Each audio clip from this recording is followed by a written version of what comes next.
There have been new developments in the Sandra Bland death case. A Baltimore pastor today said video taken from the arresting trooper's dashboard camera shows Sandra Bland did not attack the officer. Even more disturbing, though, are the details of how it all started. The officer was annoyed that she wouldn't put out her cigarette and escalated the situation. This begs the question, what kind of training are these cops getting that they can't handle a single frustrated smoker, an activist that might have been vocal at the moment of the interaction of the arrest? But the reality is, how do you go from having fun on your trip, road trip, not putting your cigarette out because of the cop is annoyed by your smoke, and then end up dead 3 days later at jail? Right.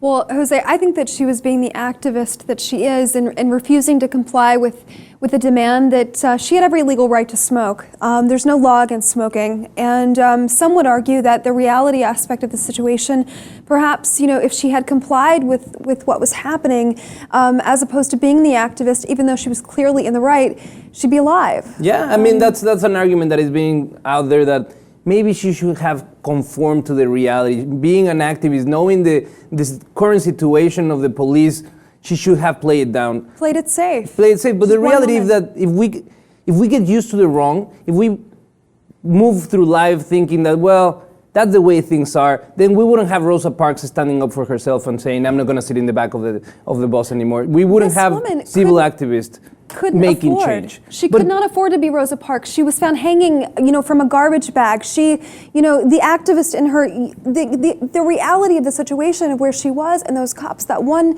sheriff that you and I discussed on the lip, yes. Having that extreme racist past. He was fired for being the chief of police for being a racist of Hempstead. I mean, she didn't know that. But we can make her, understand that, oh, I'm going into Texas and I'm black and we shouldn't be in that place. I agree with you. Black people shouldn't be in the position where I have to move carefully. So That's what they live, and we need to change. She doesn't put out the cigarette and now she's dead? No, what's the answer to that? We need to figure out how are we training the cops. So this initial interaction where we see the video is not available for the public, but it will be. The independent autopsy is coming out tomorrow. We'll know the details of what really, really happened. But so far what we know is that she didn't struck the officer like they are claiming, that she indeed became vocal about the situation, to the point that when the officer wrote a warning, came back to give it out, that's when he asked to put the cigarette out. She said no.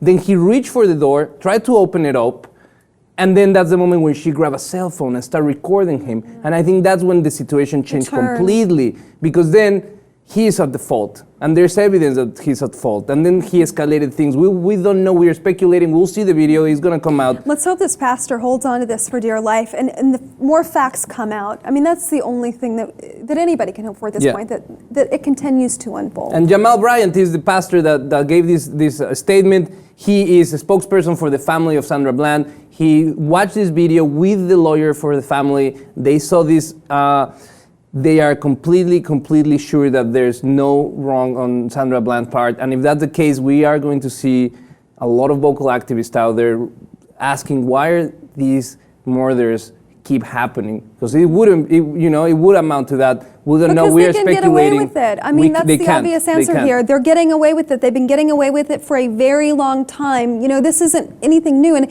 I really feel for this lady and for her family. But I mean, Jose, this is a systemic problem we're talking about here. These aren't isolated cases. This is a, rotten to the core way of policing people. Yeah, I mean, Trooper Brian Encina, the arresting officer, is already on leave, because they saw that he omitted certain details on his reporting. There was inconsistencies and downright wrong procedure going on that arrest. But we want to know how you feel. Do you think that as a society we need to conform to something that is wrong, or should we speak up to defend our personal liberties? Let us know how you feel. Write your comments below, and please subscribe to the Lip TV too.